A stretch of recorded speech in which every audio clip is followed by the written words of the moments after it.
So here's some common experiences that I've noticed that occur through the natural release and realignment process during the release standing. The first is shaking.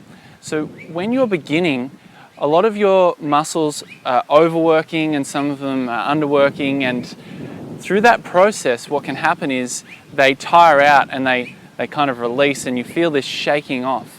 Basically what's happening is you're relaxing down the body, and anything in the way of that relaxation gets tired, and then eventually it lets go and you can feel this shake happen. And it's very normal at the beginning for probably at least the first 3 to 6 months of consistent practice. In time, as your body learns to stabilize, the shaking will subside and your body will become more of a stable platform.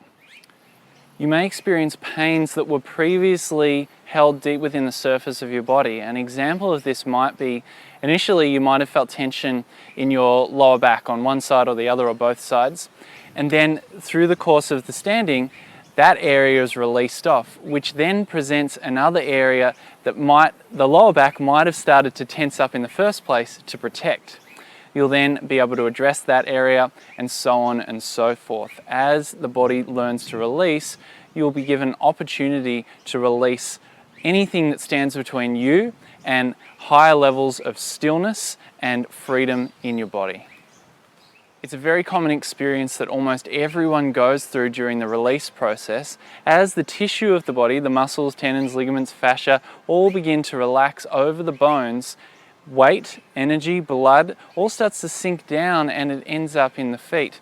And this can create an experience of build-up of heat in the feet. It's completely natural through the process, and after a few months, it will change and shift.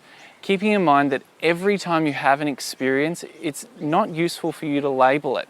Just observe it and pay attention to what happens longer term.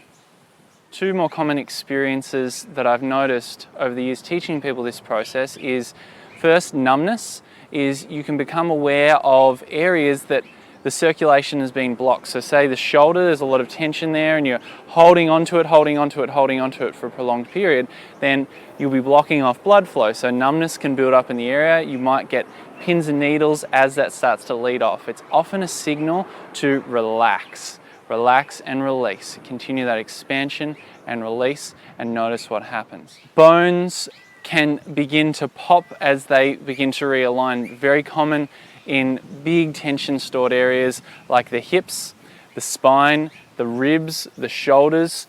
All through those areas they can begin to pop and crack as the tissue begins to relax and the bones begin to realign. 9 times out of 10 this shouldn't be painful at all. You should actually feel more relaxed on the other side. It's not something that should be strived for, but it's just a natural part of the process. If you do experience extreme pain, then it's a great time to ask a question.